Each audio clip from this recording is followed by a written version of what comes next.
احشروا الذين ظلموا وأزواجهم وما كانوا يعبدون من دون الله فاهدوهم إلى صراط الجحيم وقفوهم إنهم مسؤولون ما لكم لا تناصرون بل هم اليوم مستسلمون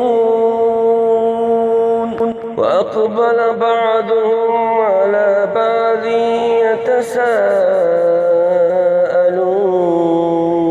يتساءلون قالوا إنكم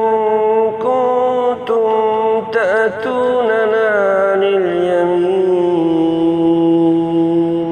قالوا بل لم تكونوا مؤمنين وما كان عليكم من سلطان بل كنتم قوما طاغين فحق علينا قول ربنا إنا لذائقون فأغويناكم إنا كنا غاوين فإنهم يومئذ في العذاب مشتركون إنا كذلك نفعل بالمجرمين إنهم كانوا إذا قيل لهم لا إله إلا الله إنهم كانوا إذا قيل لهم لا إله إلا الله يستكبرون ويقولون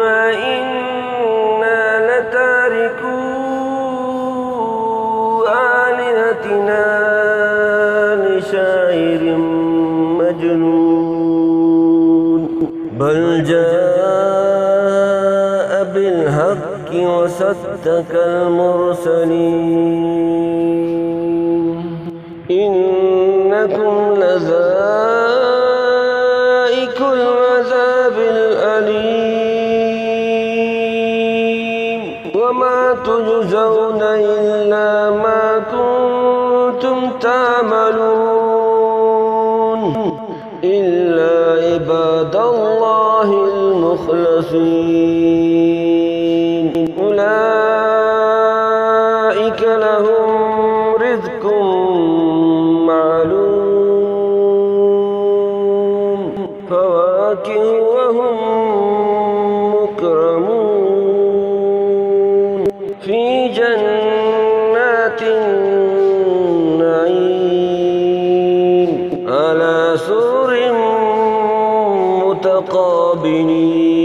متقابلين يطاف عليهم بكأس من معين بيضاء لذة للشاربين لا فيها غول ولا هم عنها ينزفون وعندهم قاصرات الطرف عين كأنهن بيض مكنون فأقبل بعضهم على بعض يتساءلون قال قائل منهم إني كان لي قرين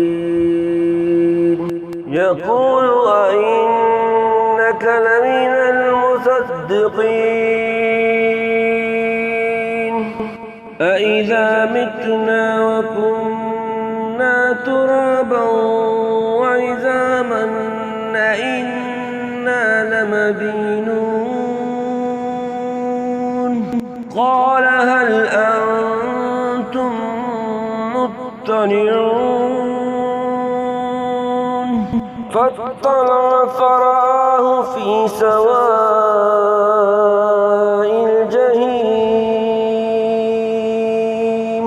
فاطلع فرآه في سواء الجحيم قال تالله إن كدت لتردين ولولا نعمة ربي لكنت من المحضرين أفما نحن بميتين إلا موتتنا الأولى وما نحن بمعذبين إن هذا لهو الفوز العظيم لمثل هذا فليعمل العاملون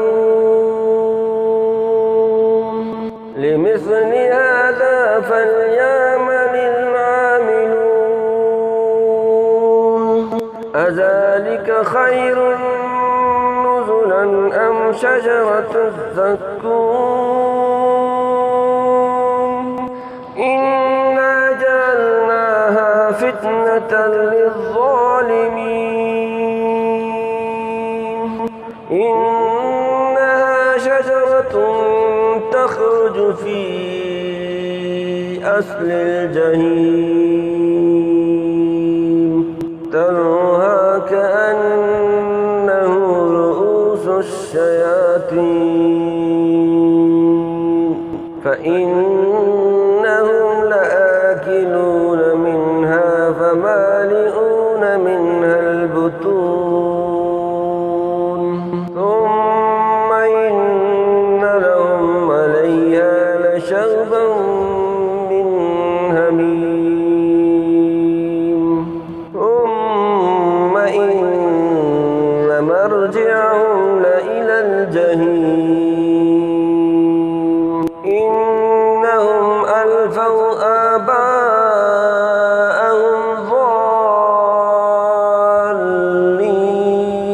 ضالين فهم على آثارهم يهرعون ولقد ضل قبلهم أكثر الأولين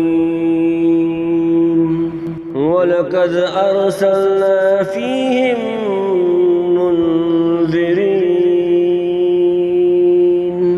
فانظر كيف كان عاقبة المنذرين إلا عباد الله المخلصين